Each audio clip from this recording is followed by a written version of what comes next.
ये बात सुन के बहुत दुख हुआ, क्योंकि एक महिला खिलाड़ी हो के वो महिला खिलाड़ियों की नहीं सुन रहे हैं। हम बचपन से उनको फॉलो करते आए हैं, कहीं ना कहीं उनसे इंस्पायर्ड भी हुए हैं कि उन्होंने देश के लिए इतना अच्छा किया है और हमें उनसे प्रेरणा भी मिली है। लेकिन एक महिला हो के अगर वो ये बात बोल सकते हैं ना, तो मतलब कहाँ डिसिप्लिन कर दिया। हम तो शांति से यहाँ बैठे हैं और हम बैठते भी नहीं यहाँ अगर हमारी सुनवाई हो जाती तो। 3 महीने वेट करने के बाद भी सुनवाई नहीं हुई, इसीलिए हमें ये मजबूरन करना पड़ रहा है। आप क्या कहना चाहेंगे स्टेटमेंट पे, इस कमेंट पे?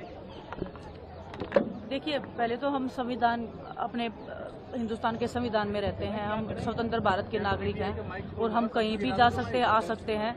लेकिन अगर सड़क पे बैठे हैं तो हमारी कुछ मजबूरियां ही रही होंगी। किसी ने हमारी नहीं सुनी, चाहे स्पोर्ट्स मिनिस्ट्री है, चाहे IOA है, किसी ने जब नहीं सुना तब हम देश की जनता के सामने आया कि देखो हमारे को कोई नहीं सुन रहा है, हम इतने मेडल्स लेके आ रहे हैं। और PT उषा जी का ऐसे बोलना, जिनको हम खुद इतना बड़ा आइकॉन मानते थे, PT उषा जी, मिल्खा सिंह, इनको हम कि अरे मतलब खिलाड़ी हो तो ऐसे हो, देश जाने तो ऐसे जाने, उनका ऐसे बोलना, महिलाओं के प्रति बिल्कुल भी सेंसिटिव नहीं होना। और रही PT उषा मैम की बात, मैंने उनको पर्सनली फ़ोन भी किया था कि मैं अपना दर्द साझा कर सकूँ कि मैम देखो ऐसे ऐसे बात है, लेकिन उन्होंने फ़ोन भी पिक नहीं किया। तो अभी उनका ऐसा बोलना, 3 महीने से हम वेट कर रहे हैं, सब्र का जब इम्तिहान खत्म हो गया, 3 महीने से क्या हमें न्याय नहीं मिला। अगर PT उषा मैम के साथ कुछ ऐसा हुआ होता तो क्या वो इतना लंबा वेट कर लेते? उनको खुद से पूछना चाहिए, शायद उनकी आत्मा से कुछ जवाब निकले। और हमें नहीं पता वो उनके ही जुबान है या उनके ऊपर भी कोई प्रेशर ही है बोलने का, क्योंकि पर वो रही। और वो जब IOA में खुद प्रेसिडेंट हैं, वो जब खुद मीडिया के सामने आके रो रही हैं कि मेरी एकेडमी को तोड़ा जा रहा है, जब वो खुद के साथ ही न्याय नहीं कर सकते हैं तो हम क्या उम्मीद करें उनसे? तब वो क्यों देश की जनता के सामने आए थे? वो भी तो देश की जनता के सामने आए थे। वो क्यों नहीं स्पोर्ट्स मिनिस्ट्री में गए? क्यों नहीं वो प्रधानमंत्री जी के पास गए कि सर मेरे साथ ऐसे ऐसे हो रहा है? जब वो खुद IOA की प्रेसिडेंट होने के बाद में, राज्यसभा के सांसद होने के नाते, वो इतनी बड़ी चैंपियन एथलीट होने के नाते भी वो मीडिया के सामने रो रही थी। हमारा अंदर से रो रहा था उस दिन की इतने बड़े एथलीट के साथ भी क्या हो रहा है, ये क्या हो रहा है देश में। हमारे अंदर से हम खुद लोग पर्सनली फोन कर करके कि प्लीज उनसे हाल चाल पूछो कि मैम सब कुछ ठीक है या नहीं है। उन्होंने एक बार भी क्या, उनके मन के अंदर ऐसा नहीं आया कि हम भी उनसे पूछें? तो दुख होता है ऐसे, मतलब कोई जब इतना बड़ा खिलाड़ी कोई दूसरे खिलाड़ी का दर्द नहीं समझता है। और बस क्या बोले, देश का दुर्भाग्य ही चल रहा है, ये बहुत ही बड़ा दुर्भाग्य है। भविष्य हमारा अंधकार में चल रहा है।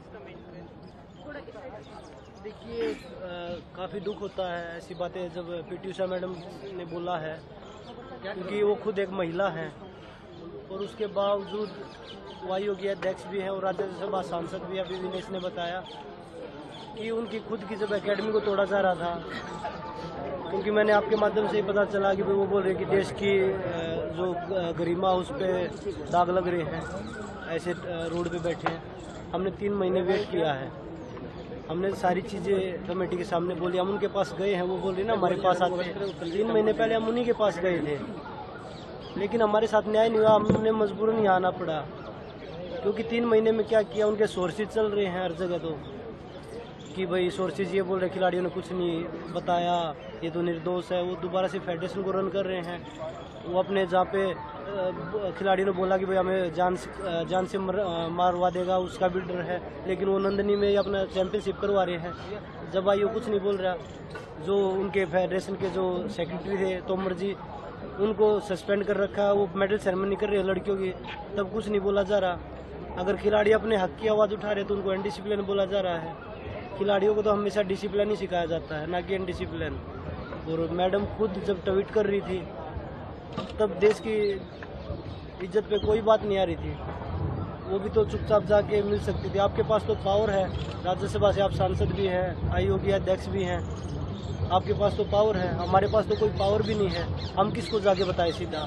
हमारे तो कोई फ़ोन भी नहीं उठाता कि हम फ़ोन करके एक आदमी को तो बता सकते हैं।